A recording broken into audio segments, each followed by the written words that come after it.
บายดีจ้าขักระบัดมาเตือนเจียนจะไม่นอนผ่านเฮือนเบาเอื้อเลยแหวะชมสวนซะหน่อยสังเกตเห็นดอกอันนี้น่าอยากได้แห้งๆเลยเพื่อนมันมีต้นดอกเดี๋ยววะต้นดอกแก้วเจ้าจอมการไผ่หักษาดีมันสิเป็นต้นเรียวๆสูงๆเป็นพุ่มงามสองต้นงาม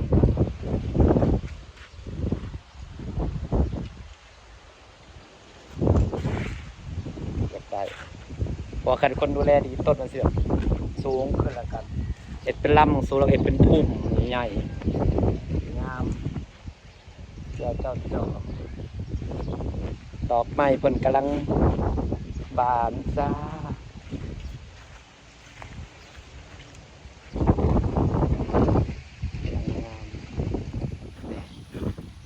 คันดูแลดีๆเลยให้มันให้ลำมันขึ้นสูงมันจะเป็นลำขึ้นสูงแล้วก็เป็นพุ่มใหญ่ๆพุ่มงาม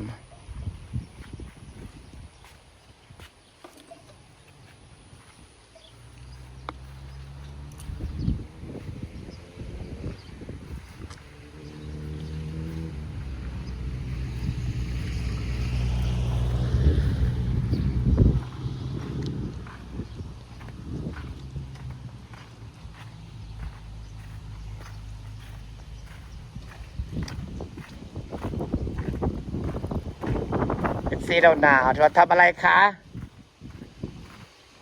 ได้หลายประกบนะเอานึกลงคือสิได้หลายพี่บอกพริกไปคุดจุดใส่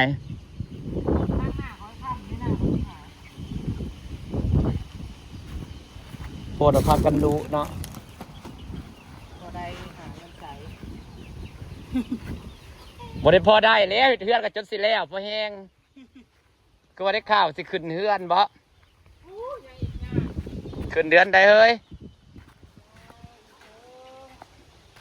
คือว่าสิขึ้นเดือนใดปีนี้บ่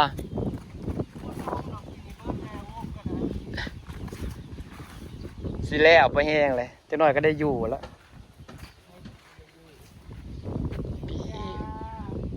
นี่แหละคนดูค่ะยังก็เป็นเงินบนคนดูคนหมั่นเวลาปลูกเวลาเชียงหยาบบ่มีหักกะงามเห็นได้หักกะกรอบกระแซบกะงามสัญญาณขึ้นมาจะเห็นต้นไม้2 ต้นถือตาค่ะต้นดอกแก้วเจ้าจอมนั่นไหมเกินแก้วเจ้าจอมเลยเนาะ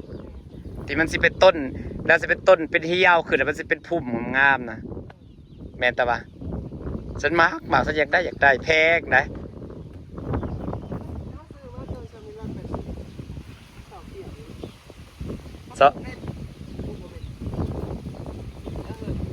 ปีอะไรเป็นบ่นั่นแหละแต่ว่ามันก็งามได้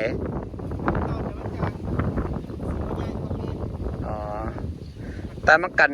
ไส้พอดีงามเหรอปะซ้ำนี่ก็งามเลยเนี่ยนะ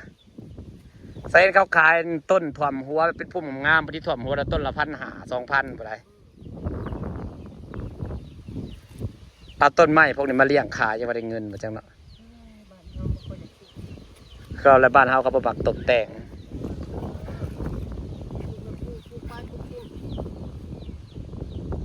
นี่แต่เวลาไปผมมีเวลาเบิ่งสวนอย่าติดว่าฉันที่แรกมันมาสิมาปลูกอันเขาตัดซ้อมเลยเถอะมันโหดถัดบึ้งภาคยังขายง่ายสุดเอาจริงชาติที่เขาขายง่ายสุดนี่อันตระกูลอันสลัดแมนตระกูลสลัดนี่คือพอมันใส่ในงานเนาะสลัดอิตาลีกับนั่นสลัดแก้วตัวหมักนะแม่นตัวกรอบอันนี้ก็อีก1,000ไอ้น้อยเนาะนี่สลัดอิตาลีตัวนี้กับตัวนั้นกับตัวนี้นะพ่อๆกันเลยชาติขายแต่ว่าอันนี้นะFCส่งมาให้ไอ้ที่มันก็งามอยู่เด้ล่ะ อันนี้นั้นส สลัดอีกตัวหนึ่งได้เราก็ไม่ได้เคยกินแต่อันนี้นะสลัดไข่นี่ หักเบิ่งใบมันก็เป็นตาแสด สลัดไข่ ใส่ตามงานได้ ได้แล้ว นานนึงก็เป็นนานนิดน้อย บอกตัดแล้วยังมันจะมี น้ำคือพอเว้ยน้ำปั่นจากบาดาลนี่หักพอแมันบ่น้ำอยู่เรือนยังกระดาษจุด เจ้าบ่ขึ้นเขาก็ปั้นก็ยัน เราอยู่เรือนยังบ่คอยน้ำยังว่ามันน้ำโซลาร์เซลล์ดึงไปเบิดเด้หากน้ำนองเรามีแล้ว ก็ปั้นไปอยู่หั่นนี่ก็ขายดีจับซ้อม ของแนวเด็ดแล้วมันก็ขึ้นใหม่แม่นบอกมันได้ขายตลอด อันนี้ผัดเด็ดตัดแล้วตัดเลยกาดซ้อนี่ผัดเด็ดแล้วก็ขึ้นใหม่เด็ดแล้วก็ขึ้นใหม่อีกเนาะมันได้ขายหลายรอบแล้วแหละก็ได้ เป็นเดือนแล้วจับซ้อม โอ้ลวกกินลวกกินกระดำพริกเด้เนาะพอมาน้ำลายแตกลวกกินกระดำพริกมาเตือนเจ็ดจียับก็เลยได้แหวกพี่น้องเอ้ยแหวกส้มสวนร้านผลิตมาทำอ่ะนี่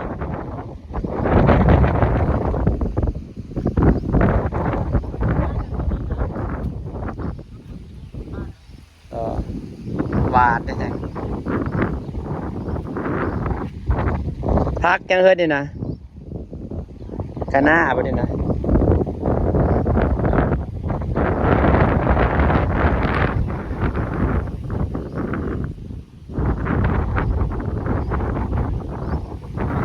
พาพี่น้องมาส้มสวนเราเรือนะคะบุก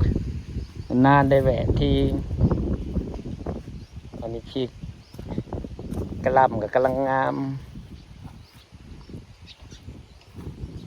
กระลำกำลังเป็นหัวเศรษฐกิจพอเพียงนะคะโยกกับสองคนก็แกกๆตะอยู่ดอก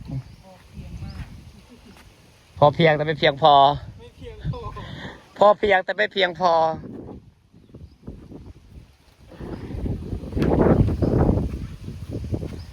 เศรษฐกิจพอเพียงแต่ไม่เพียงพอบ่ได้ปลูกปีนี้บ่ได้ปลูกหยังเลย ดูแลต้นไม้ใหญ่เอายังวะปลูกกระบอกเกินเน่านะโซนบ้านเฮาน่ะขายกับมันบ่ได้ขายเด้อเป็นเพราะว่าหนึ่งมันแคมป์ของคือสุดสายของมันสิมีสวนผักสุดสายของเลย เขาบ่ซื้อกันกินกับหนึ่งเขากลับแบบว่าแมนบ้านเฮานั่นหนึ่งเขาบ่ซื้อย่อแต่ว่าเขาปลูกสู่เฮือนอยู่เฮือนบ่พอบัดของกันได้เฮือนมันปลูกง่ายพักปลูกของนั่นปลูกบ่ได้โฮดปลูกบ่ได้แห่ปลูกแล้วก็ดินมันซุ่มอยู่ตลอดนะสุดสายของก็มีแต่สวนมีแต่เครื่องปลูกมันอะไรมันขายยากบ่มีผู้ใดซื้อกันกินไผก็ปลูกกันเด้ขายบางที่ขายแข่งกันซ้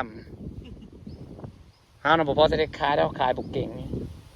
แถวนี้น่ะแม่นอยู่แถวนี้แถวมันไกลแถวมันขอกมันคึมนี่เนาะเขาบ่ค่อยปลูกสายของน่ะเขาปลูกพันปลาก็ยังหาบ่ได้อยู่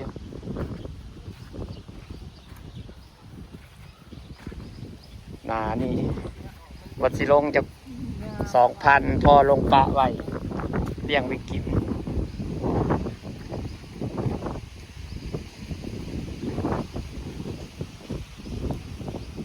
ปลูกในเดือน4พอดีได้งามเดือน4เนาะหากถ้าตอนนี้มันก็เก็บขายได้แล้วเนาะมันพร้อมเก็บแล้ว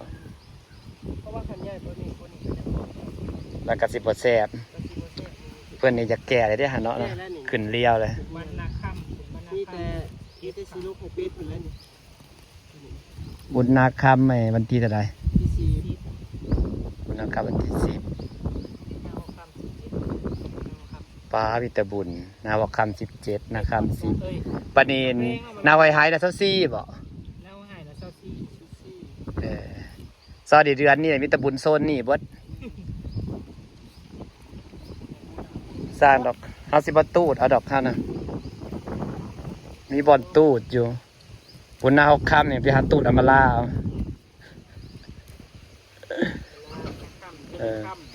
แล้วค่ำกระตูดธนาคารคำแล้วก็เจคำเฮาน่ะสายตูดช่วงนี้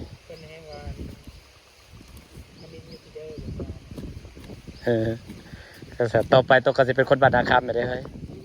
เพื่อนน่ะสิซ้ำหนึงมันก็ขึ้นอยู่ได้แล้วก็อยู่โลดเนาะเพื่อนเฮาเอง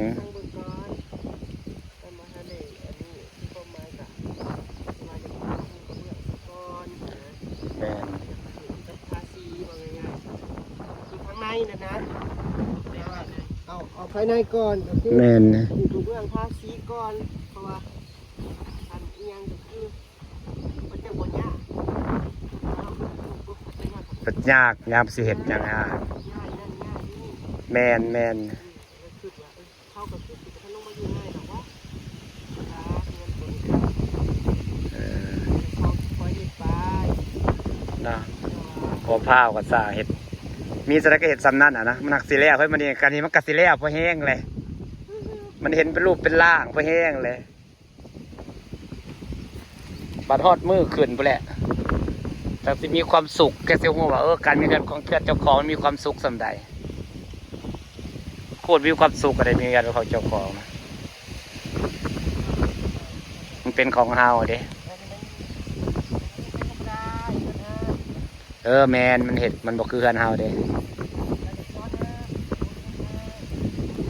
จอมันมีผู้อยู่เด้ซะถ้าสิเจาะโซลาเซลล์เนี่ยกระเทิดได้นี่ฉะนั้นก็จะไปอยู่กับเจ้าของเลย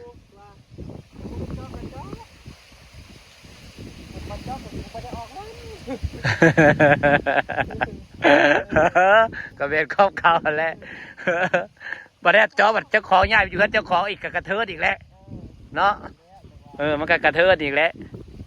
เพราะว่าไปอยู่พูดแบบมันมีดินปลูกเลยซื้อดินของมาใส่ปกน้ำเลยดินคลองเมื่อต้นมันพ่อคลองเทียม จะว่าวเด้อดินแดงนะกะงามปลูกสิบอกให้คันดูแลดีนะ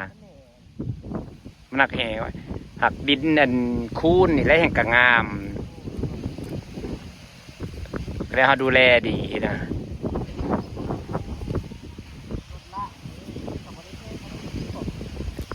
ว่าดินคอมันดินดำดินงามอยู่แล้วแหละหากมันสู่เขาปรุงดินเขาเอาบ่ได้บ่บางทีแบบเจ้าหน้าแบบโดนๆมาแบบกระจางคือการดินยังก็ได้ถ้าปรุงดินบ่ได้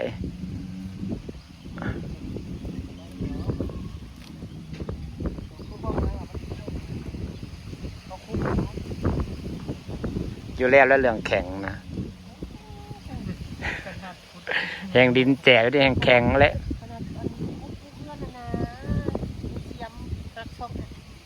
มันแข็งเรื่องแข็งนะอยู่แล้ว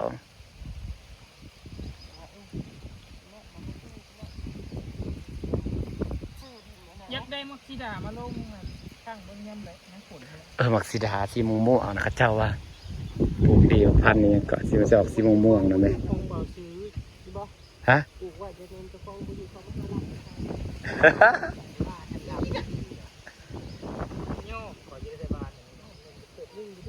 บ่นั่นคือเจ้ามันมากเป็นไงนะบ่เฮือนหาคนบ่กล้าข่าวจะกล้องวงจรเว้าสนั่นพันพื้นเยอะแต่เขามาเว้าเขาสิมาให้ซอง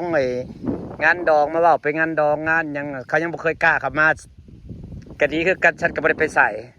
บ่มีไผมาบอกฉันก็บ่ได้เสียเงินเขาบ่ได้กล้าเขาบ่ได้เฮือนฉันนะมันเป็นแบบแม่นอยู่แนวไปมันคือแบบเป็นเหมือนพื้นที่ส่วนตัวหั่นนะเขาเจ้าระบบกล้าให้ประตูอ่านเขาก็บ่กล้าเขาแล้วกับกับเขาย่านกล้องย่างกับไปกล้องกับเบ้าทวนเลยเสียกับคนมาอยู่เขากับบอกกล้าเข่าแล้วเนาะบ่เห็นคนก็ได้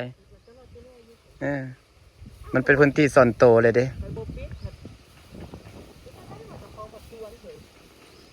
มันได้ปิดตลอดบ่ปิดกับงัวขาวก็เดี๋ยวกับงัวว่าพาดเฮือนเพิ่นน่ะบ่เคยอยู่เฮือนได้มัดสิบ่อยู่คนนอนอยู่ข้างในนะคนอยู่ผู้เดียวก็สิออกไปนั่งเล่นอยู่เฮือนข้างนอกผู้ใดเขาว่าพี่บ้าบ่เฮ้ย บริวารได้สองมานั่งตากแดดตากลมอยู่ผู้เดียวนะก็นอนจะได้บนนอนบนมันนี่เล่นโทรศัพท์ผู้แล้วเนาะบนหัวมันบ่เคยเปิดโยบเปิดงัวกับเขาสวนสักตัวขนาดบ่เปิดแทบยังหมุนได้เฮ้ยตั้งหัวตะนางนั่นงัวนั่นกว่ามันแห้งนั่นมันเอาเขามันง่ายขึ้นแล้วมันก็มุนเขาปีที่แล้วเห็นบ่คนเนี้ยเบิดที่แต่มันแห้งแรงมันเขียวแต่บ่อนเดียวอันเด้มันหมุน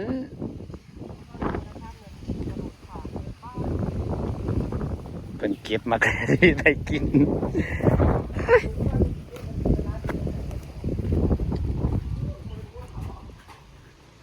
จะว่าได้งัวกับสวนเลยไวขนาดมักซิดายังสนิทนะ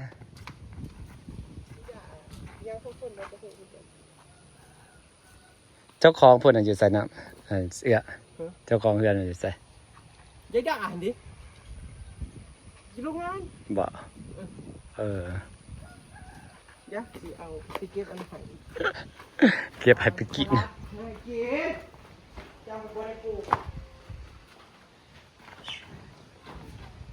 มาแบกได้ของต้อนจ้าตัวสะออนสวนฝากบรรยากาศสนิทใจพี่น้องจ๋ามาแบกสวนงาม